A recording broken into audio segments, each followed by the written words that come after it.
Good morning and welcome to Office Hours Solo Business Edition with my partner Rhett Power. How are you this morning? Well, I think I'm a little warmer than you're looking. You are. I mean, 100%. You're warmer than I am. That's for sure. Where are you at today? I'm in Boston, Yeah, and okay. it's chilly. It's chilly. Yeah, boy. Ah, you been outside? I was out for a little walk just about 5 minutes ago, and I went for my walk this morning, and I still cannot take this off yet. It's probably going to take me about 45 minutes to warm up and get, you know, get a little warm. So Good. Well, hopefully our conversations will warm you up a little bit here. We'll just get some, yeah, intellectual furnace material moving here and get you heated there from you the go. inside There you go. out. Now you're speaking at Harvard today. Is it today or Well, we did it this week. We did a okay? class that's in the executive education Right. side, and we've got another event tonight. So yeah, it's been a great week, and it's amazing to be with students and people who are so engaged. You speak all over the world too, and the difference between having an unengaged audience that's Oh, sort of lukewarm versus one that's like so curious and so eager to learn is just it makes this really easy when you have people who just want to absorb everything. So absolutely. Oh, that's great. That's great.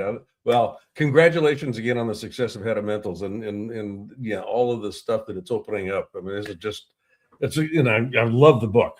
Just I've been going through it. thank you, my friend. Thank you. And folks, you can get your copy of it at headofmentals.com. So do Yes. not be shy. Thank you so much, man. You bet. Um, Speaking of audiences, our first guest uh,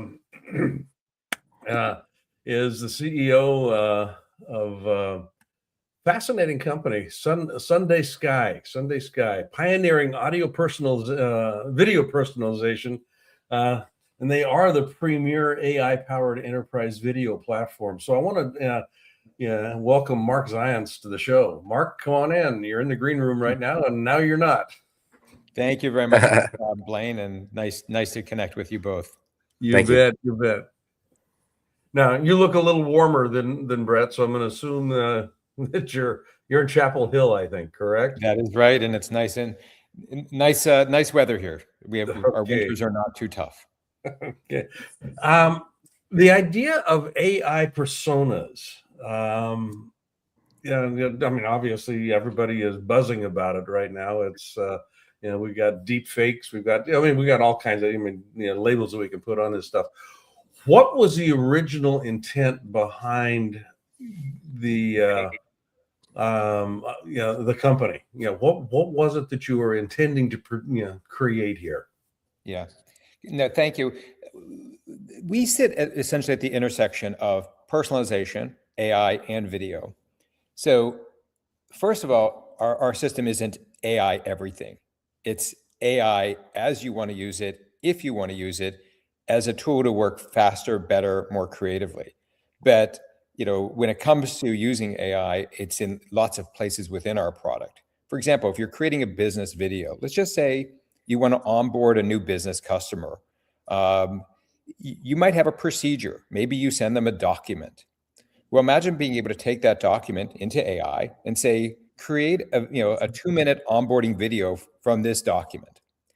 Now, the AI will create that video for you, but let's just say it's now 80% complete. Then you spend the next 20% ensuring that it matches with your brand, your messaging, and everything before you approve it. But this way you've worked faster and you've moved more quickly.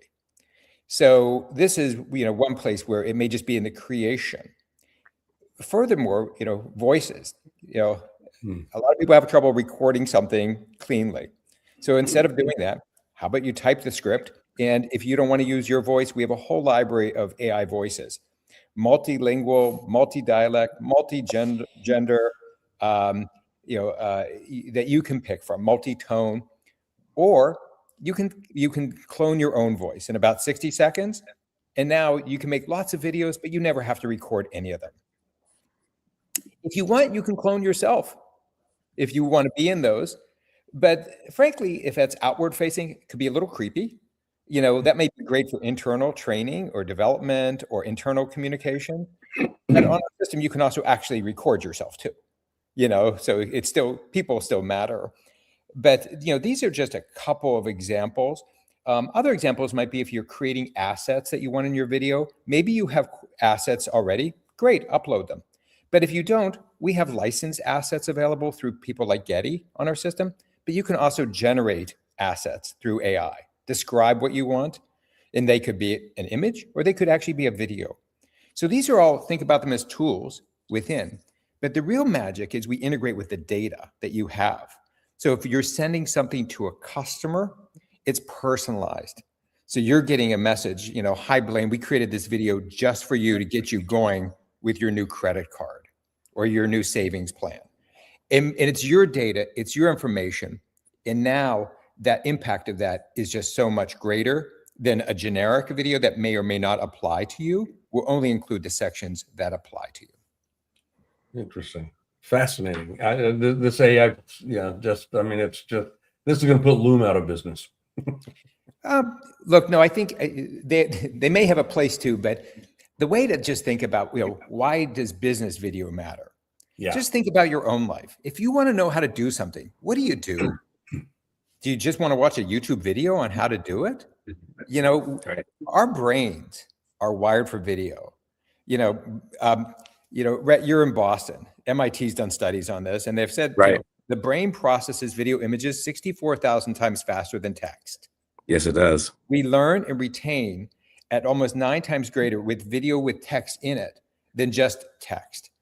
Unfortunately, people have just really short attention spans right now. And it's almost like, their brains have been TikToked, for lack of a better word. So in business communications, let's just meet people where they are.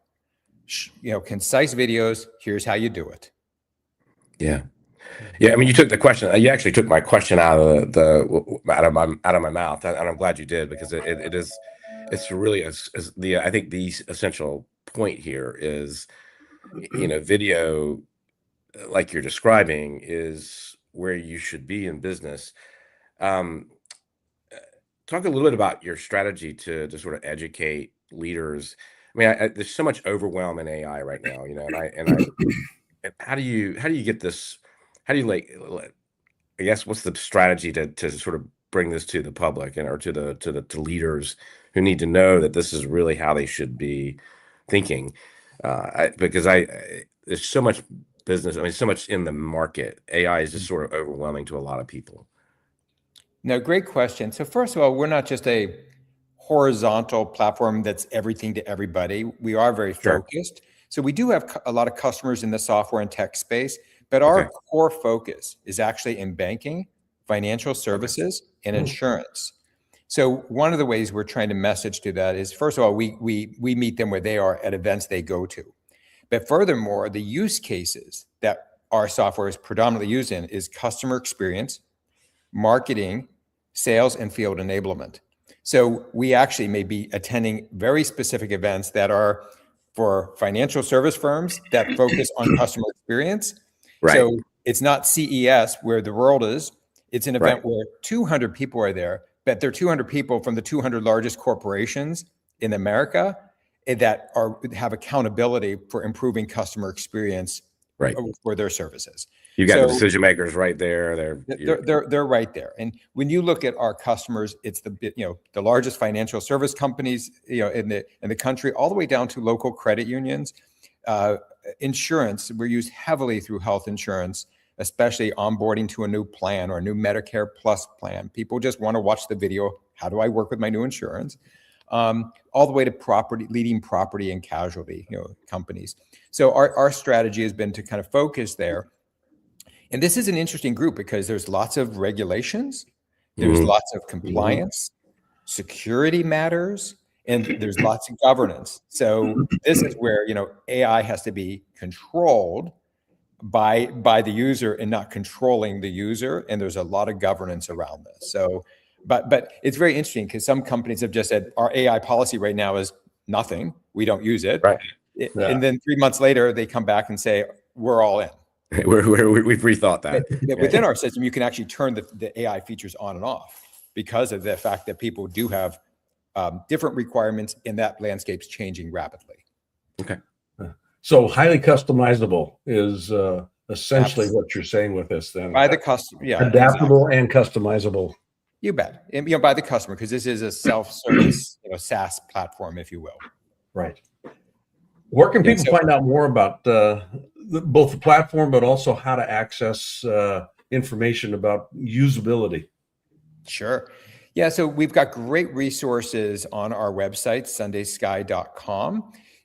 You can actually fill out some information, a request for a video to explain the whole system to you, and you actually get back a personalized video tailored just for you and for your interests and for your industry. So great resources there. We encourage people to go there and learn more about this. And if it's helpful for your business, we're delighted to talk. Great. And Marc, again, David is in Dubai right now, so he's not able to join us today. We will have you back on another show when he's available, definitely. So he's fascinated with this content and where all of this is heading. So I know he's going to have some questions for you. So thank you for being such a great guest. We appreciate it. Take care. Thank you for having me. Have a great day. You bet. Bye-bye. I love this stuff. Yeah. I mean, it's just revolutionizing things, isn't it? It is. It is. I mean, yeah. You got an AI bot out there, but from the context of Mentals here, it doesn't have an inner chatter going on. It's just going. I think the inner chatter is what makes us interesting, Blaine. I don't know. I think it is what makes us interesting. Yeah, I was playing with that at 3 o'clock this morning. I'm sorry. It's all good. It's all good. We're going to shift gears here a little bit and go to a new book that has just come out, The Other Playbook, brand lessons every student athlete needs, but no one teaches. I mean, I love book titles, especially ones that tell me what I'm getting into. So Amit Shetray is our guest today here. And Amit, welcome to the show. And just to preface, as I mentioned just a moment ago, David is in Dubai right now. He's unable to join us live. So we will have you back on another show with us where he's available. So The Other Playbook. Couple of questions around this. One, why The Other Playbook? And then two, the target that you're identifying here, the target audience here, student athletes. A little bit about the need that you noticed was there, such that the book came into being. Yeah, well, good morning, and thanks for having me here. I'll tackle that second question first and get into it by starting a little bit about my background. So I've spent decades in the communications industry as a TV news reporter, PR executive, and most recently a communications coach. And I work with senior leaders on helping their organizations tell their story. And in that work, I noticed a pattern over and over again that a lot of career professionals, whether they're young professionals, mid-level managers, or even some senior leaders, would be very good at their jobs, but couldn't articulate their own value or stand out in a group or differentiate themselves. They had trouble telling their own story. So that led to me developing a corporate training around personal brand development. And the premise was helping them think of themselves as a product. You're a product with a brand. Think about what your brand values are. Think about how you project those out to your customers. As I was going down that road, on my personal side, I've got 3 young boys who are all student athletes. We are that stereotypical overschedule your kids in sports family because they love it and we love it. And there are a lot of life lessons with sports. And I've been very active in our local sports community, coaching their teams, running the travel basketball program. And it occurred to me that student athletes need to hear this message on building the best version of yourself for a couple of reasons. One, the process to do this, these aren't just career skills, these are life skills. And we need to talk to our our kids about how do you build the best version of yourself. But secondly, and this answers the first part of your question, we give kids the playbook on how to exceed at their sport, their plays that they need to practice. They've got skills training, strength training, but there's no playbook on how to win outside of the sport, in the classroom and in life. So this is that other playbook. And it is really a workbook where they can follow step by step to understand what makes them a product, how they actually have brand value, and how they can drive that brand value to the customers in their life so that those people that are important to them could see the best version of them. Okay.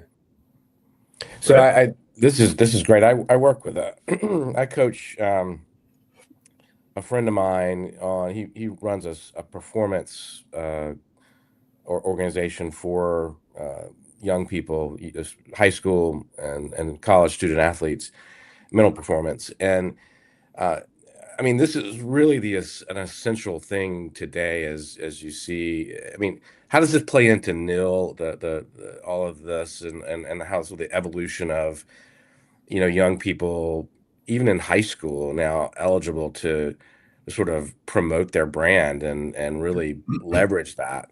Is there any thought? Do you talk about that at all in this? Yeah, absolutely. I mean, I think that is the hot topic, and that's what a lot of the young people are thinking about. How do I grow my social media audience? How do I land that NIL contract? And I think those are all legitimate questions and concerns, and this certainly feeds into that. But I think it sits above that for a number of reasons. First and foremost, most student athletes are not going on to play in college, and a smaller percentage of those are going on to play in the pros. So the ones that are actually achieving those big contracts are a small percentage of the student athlete. But those student athletes still have to figure out how to demonstrate their value, not just on the team they're on, but to their future employers or admissions officers or community members. And so this process of building the best version of yourself just encourages them to think about, what do you want to stand for? What do you want to be known for? Yeah.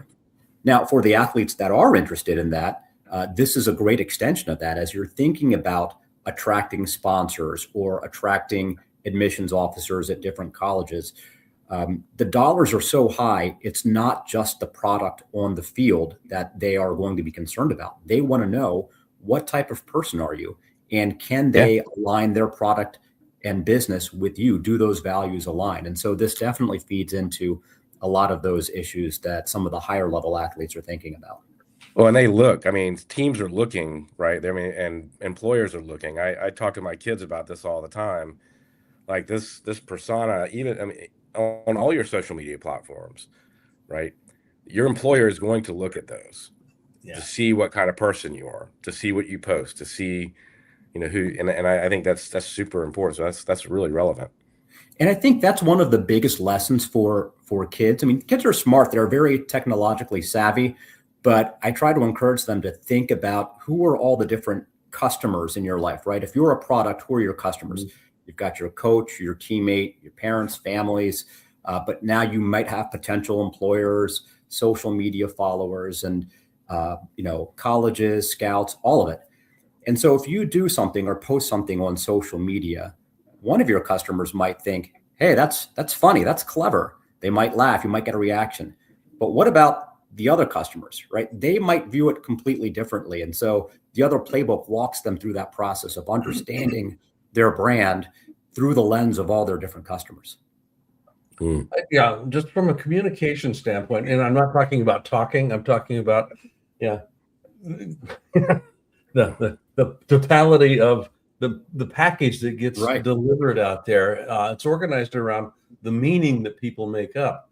And what I'm really struck with, I was teaching a class earlier this week with high school students. I'd been asked to come in and comment on a couple of things, and we unbundle, and they're focusing on communication right now. And we basically started to unbundle the distinction between motivation and inspiration, and the idea of clarifying value and purpose was became part of that conversation. What's the personal value that you're bringing? What's the purpose that you're seeing? bringing forward in the conversations that you're having with the folks that you're having conversations with. And that's where inspiration can begin to actually be the overarching mover rather than an external motivator, which would be more social driven, social construct driven. So there's a place where integrity actually has a role. Integrity to what? Right. To who I am. And I can't have that unless I know who I am. So I'm assuming in a large part, a good portion of the curricula there is organized around identifying, not from an NIL perspective, but more from a personal, who am I that I'm bringing to market? And it's a great question that even as adults, we often don't ask ourselves often enough. And it makes you wonder, why aren't we having these conversations with our kids? It's interesting. A lot of the organizations I work with, whether they're school districts or colleges, club teams, they'll have team values.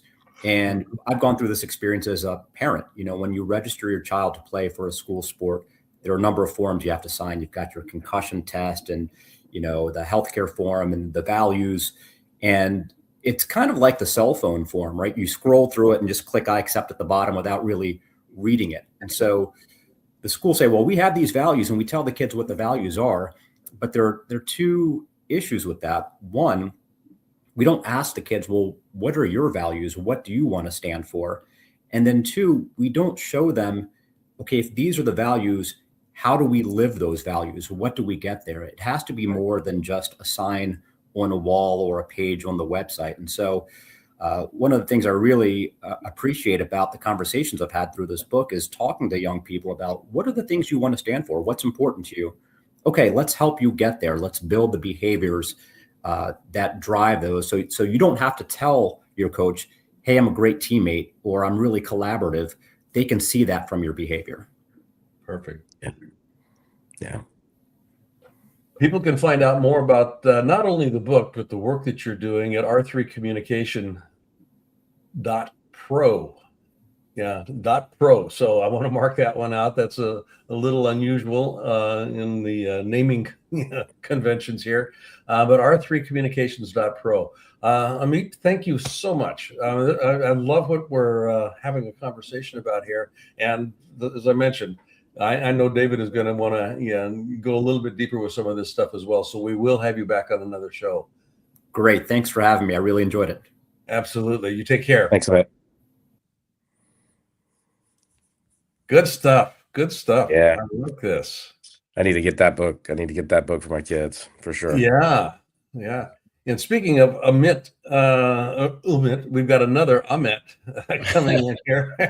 Yeah. We got names all over the place here. And you're actually coming in from Istanbul, I believe. Is that correct today? No, I'm in Atlanta, but yes, I do. Had a long time there. Okay. Yeah. Looks like today's your A day. Yeah.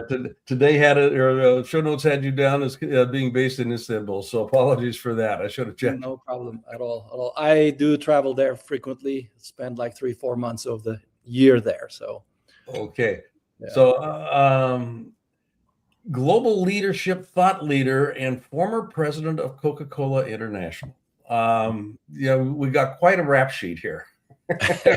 I'm not going to go into all of it, but you've also got a new book, that I love titles. I love one of my favorite books. Just kind of a tangent comment here was one that. Was a precursor to conscious capitalism. Rosh Sodia actually wrote it, and it was called Firms of Endearment. It still is the best book title I've ever heard. Firms of Endearment. Yeah. And yours is Soulgery, SOUL, Soulgery, a lifelong guide to unlocking your potential. Given your work history, and not only your work history but your life history, I've just got to assume that there's a wealth of information in here around the nature of leadership, the nature of life itself.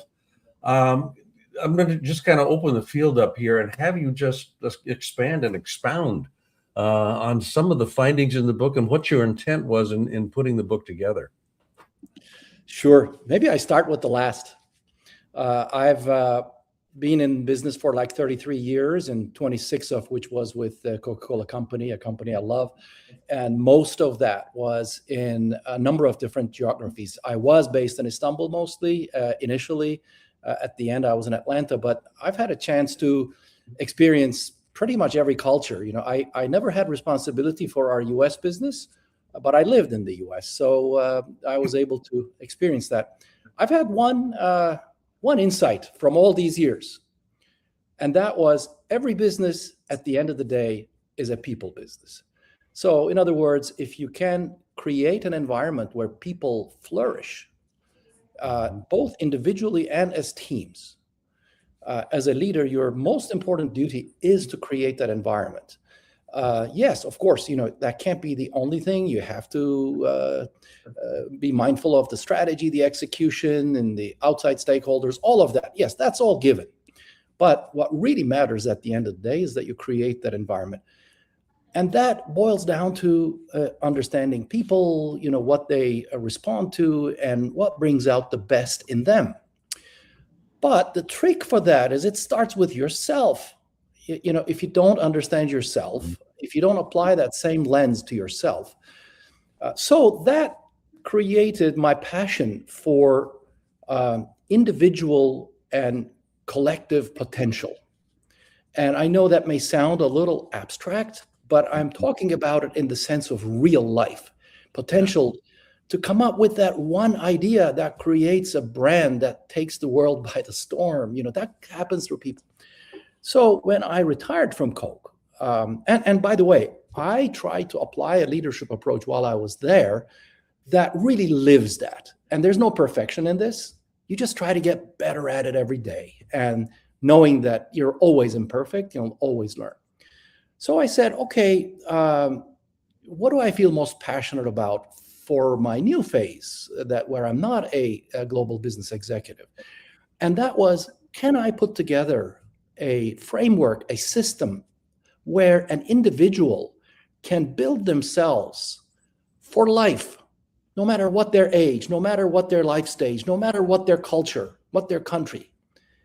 What is that system that allows people to build themselves every day? And I define that is to be more capable, more impactful, and more resilient. That's what my definition of building yourself for the better. So I spent 8 years and created this. Why did I call it Soldry? So, you know, because I realized that this starts with yourself, you sort of do self-surgery on yourself while you're living your life, while you're having that tough negotiation. You're also looking inward. You're saying, what's in me that I need to sort of curate, rearrange so that I do my best in there? So it's always from the inside out. So it is a bit of self-surgery. Then I added the word soul. That sort of initially went against my belief, because my belief is that none of us can operate on our souls. The soul is something different, but we can connect with it. And when we do connect with that soul, we do get the flows for inspiration, for intuition, for imagination. So those are the parts of the human being that really, you know, matter, especially in this day and age where we're going with artificial intelligence. So, so I said, okay, I could still call it self-surgery of the soul. And I just put a little paragraph in the book saying, by that I mean that we don't operate on the soul, but we operate on our psyche, on our thoughts, emotions, and thinking patterns. We sort of step back from ourselves, observe those, understand those, evaluate those, and make conscious decisions to change them. Do we do it right all the time? Nope. But if we do have a habit of doing this, with some self-honesty and awareness, we learn. We learn over time. And in fact, we gain this incredible capability we all have, ability to work on our own psyche at deeper levels. I really think it's a matter of practice. And that's why I wrote this book. I just wanted this book to represent all of what I just told you now, and serve it to the world and let people consider it. So I know this sounds a little bit sort of too much, maybe, but I tried to put it together in a way that, this is a model, a Soul Dream model. You can start practicing with this model from any part of it, and you can move with any part of it, because in reality, as human beings, we are holistic beings. So just imagine this one. There was a lot of sports here while I was watching. That you're going to play a very important game. While you're playing that game, let's take tennis, like individual game. You're going to play a very important game. Now, every move you make, every decision you make in a split second, I explain in the book that it touches many parts of what I call the self map. I have the self map in the book, which describes what it means to be human. It talks about being four-dimensional beings. It talks about our willpower. It talks about our wisdom. It talks about our character, all these things. Any action, any decision we make touches many parts of that self map. And growth happens by taking that self map forward. And with each testing experience we have in life, we can grow all of them simultaneously. Now, it is for that reason that I tried to design this in a way that, hey, you could start anywhere. If you want to focus on personal planning, yeah, go ahead and do that. But as you read that, you're going to find that it's connected to so many other areas in that self map. And then as you keep practicing it, you're going to have what I call holistic growth. The self map, the self moves forward all together. Mm-hmm. Each testing experience. So let me just stop here, because I think I went a little long. Oh, not at all, not at all. But this is going to be, I think, a softball serve up to Rhett, because the head of mentals really kind of explores a lot of what it is that you've been talking about with your book. So, Dr. Power, it's all up to you. Well, thank you. Look, I'm fascinated. You talked about and framed a lot of this, and the thoughts come from Eastern and Western philosophy. Talk about that a little bit, because I find that really interesting, that you looked at both of those sort of ways of living and thinking and existing in the world. How did you blend that? And talk a little bit about what you took from each, maybe.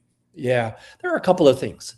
In the Western culture, in my career, you subscribe to things like you cannot, don't expect what you don't inspect, right? Everything is rational, data-driven. And is that wrong? Absolutely not. But is that everything? No. And, we're pretty much on the Western side of things, we are rational perfectionist, maybe. We're focused on the goal itself that we want to. But on the Eastern side of the world, it's the process. It's the process of continual evolution. So I ask myself, it doesn't have to be either or. If you are focused on the process, you don't have to be reckless about your goals. Mm-hmm. Or if you focus about your goals, you don't have to ignore the depth from which your actions emerge. What's the way to merge them two? And I've been very lucky. I've been fortunate. I was born in Turkey. I grew up there until 21. Then I spent 20 years here. 11 years in the United States. Then I went back there. But then when I went back there, I just didn't live there. I've had a territory ranging from south of Africa to India to Russia and all of that. And just the way I engaged in those countries just taught me a lot about them. So some of this has come to me naturally. And I have this, this is coming from the Western side, never accept what they tell you. So in a course, people told me, well, we have this three-pillared leadership model. that it's really about strategy, execution, and people. And in our research, we have found that no leader is ever good in all three. Good leaders are good in two of them and not on the other. What was my instant reaction? I was in this training course. I said, why? Why not? Why can't I do that? So this drive to try to get the best of all, best of East and best of West. Now, that's general, but I'll tell you just one very specific thing that I believe is new. There are many new things in the Soldry approach, but this is probably at the crux of it. If you Google the word sense of self, I've done that. I don't know if it still comes out the same way. Like 9 out of 10 or 10 out of 10 says, how do you build a strong sense of self? That's what the Western culture values. That is important. But to me, the more important question is this: how does your sense of self get in the way of your growth? Mm-hmm. That's at the center of Soldry. Yep. So that doesn't make building a strong sense of self unimportant, but it sort of draws a line that in the name of building a strong sense of self, are you fooling yourself? Or are you behaving in ways that instead of just doing what's right, or instead of just getting involved with the task at hand, how much are you trying to serve your sense of self? How much are you trying to elevate it? How much are you trying to protect it? And all of these activities are futile because it's only relevant to you, not to others. Right. And so all of us have this. By the way, the good news is that all of us have this. And it's all of us have, if I'm raising a kid, I want to do the things that's right for the kid. But I also want my father to tell me, hey, kid, you're a good dad. Is that bad? No, it's not bad. So there's always the mix of these motives that you're doing it for. But the question is, can we raise our awareness to the level that this serving the sense of self motive is sort of a little too much, or maybe it's dominating? And I think the human psyche works in such a way that we do that to ourselves and we sort of justify it and we don't realize it. Before we know it, it's become a habit. And it's sort of, that holds us back. That holds our growth back. So that's an example of that's from the culture of the land that I was born in. That this sense of self thing, and I tried to merge that with the Western approach of approaching life. That the whole idea of egoic self, which is essentially what you're describing, does and then, the East-West dynamic here. When you start looking at Dharma, through the Bhagavad Gita is a great description of that that split in one sense. Who's in the driver's seat? This artifice that I've manufactured, Uh-huh. with tools that I was paying attention to out here as I was growing up, or the soul that is already fully formed that wants to express itself, and it will use the ego if it's allowed to express itself. So well said. So the reconciliation of that is something that, and I love it in a business context. For me, the purpose of business is to uplift the experience of being alive on the planet. If you do that well, you got a pretty good shot at being successful because people are going to want to play. But a lot of businesses lose track of that in the egoic pursuit of the business, the strategy, the market share capture. All of that stuff, which feeds the ego, but does not necessarily, and oftentimes not even close to, feeding the soul of the business. This is, I love Patagonia's move. They identified what the soul, Yves Chadron, this is the soul of our business. And the business model will compromise our ability to actually leverage that. So now it's, he gave away a $3 billion company. Literally gave it away. It's just a fascinating story that is one man's search for how the soul of the business, the soul of the people can actually, the soldiery. How, and he basically performs soldiery on Patagonia. And Absolutely. I think it's a great model for Yeah. this. And in our world, it really is. It comes down to managing these sort of possibly conflicting goals. You cannot ignore either. If you're Right. running a company, you cannot ignore shareholder value. Absolutely. Now, yeah, if you're the single owner, you can do whatever you want. But many businesses have so many stakeholders, and you cannot ignore that. But that doesn't mean you have to sort of shift to that side so much that you lose the soul of the business. Yeah. And the role of a good leader is to really, embrace and resolve this paradox in a way that adds value to all its stakeholders, including their shareholders. Yeah, beautiful. You can find out more about Soldiery by going to Soldiery, SOULGERY, soldiery.com. And I neglected to mention this on the front end when we brought you in. Dave is in Dubai right now. He'd love to continue this conversation. So when he is available and you're available, we'll get you on a show where he can actually, bring some, very thought out questions. Well, I'll give him the benefit of the doubt here. Yeah. And I really enjoyed sharing this with both of you, and thank you for that. Well, thank you, and thank you for being so Anytime. articulate about it. All right. Have a great day. Bye-bye. Thank Bye-bye. you. Well, another one's put to bed in office hours number 833. Man, what a group of people, No kidding. Yeah. Takeaway, outside. Did you warm up a little? I did. I'm actually, I wasn't going to take this off because now my hair is going to be all, Yeah, hat hair. I'm actually hot now. It's the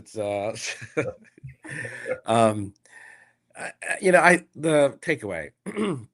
I love this conversation about the soul and this morning and I our last two guests particularly really trying to help with young people trying to really start thinking about those questions about who I am and what do I believe and then with Hamid I just feel like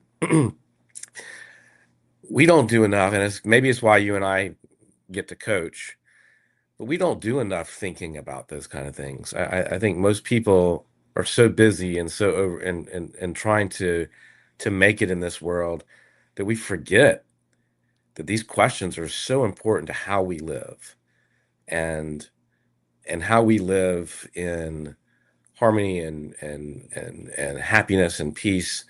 I love these conversations because they make me think, am I thinking about these things enough, doing enough work on these things in my own life so that I can show up for everybody I need to show up for in a way that is congruent with who I want to be. And, I think that's my takeaway this morning. No, I'm going to just piggyback on that. That is the reason I coach. It's the reason I speak and teach is finding ways to crack that door open so people can kind of go, what's in here? Oh, yeah, that's right. who I am. Damn. Ooh, I got some work. Yeah, I got some work to do. Right. Yeah. And it's just on its point. It's a lifelong process. I mean, it's not certainly one and done. Who I am today in the eighth, is it the eighth, 10, wherever in the hell I am, seventh or eighth decade of my life is fundamentally different than when I was in my 20s. It's fundamentally different. I'm paying attention to different things. I've got different aspirations. But there's a thread that connects it all.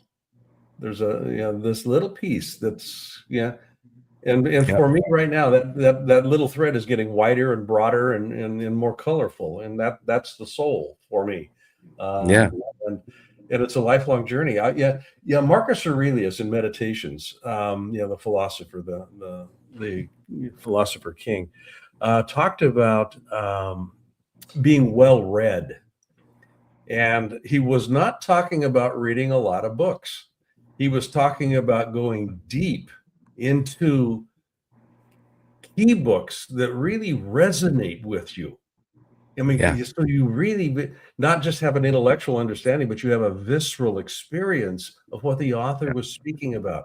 And that takes time. That takes study. It does.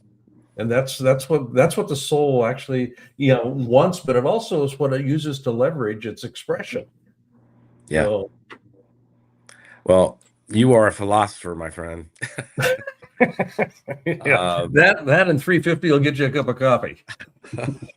I don't know about that. I don't know about that. That's some wisdom right there. Well, you are a wise man to be doing what you're doing, folks. Head of Mentals. I keep coming back to it, and not just because Rhett's my friend and he's here with me. I've read the book. You want to pick this up, and it is very consistent with what we've just been talking about here. How leaders Thank can you. crack, not only track but crack negative self-talk. You do yourself a favor. Get a copy of the book. You will be Thank you. very well served, and then well read it. I am going to borrow that today, my friend. I am going to borrow that. That is good. That's good stuff. That is good stuff. Buddy, love having you with me, and we'll see you next week. Stay warm. Happy New Year. Happy New Year. Sorry I couldn't be here last week, but well, you were scuba diving. You were getting yourself all wet. There was I was a little New Year's baptism. Yeah, but Happy New Year to you and the family, and thank you so much. So so grateful for you, man. So grateful for you, and David for giving us this platform. So absolutely, this is good stuff. Take care. Thank you. Gigi, take us home.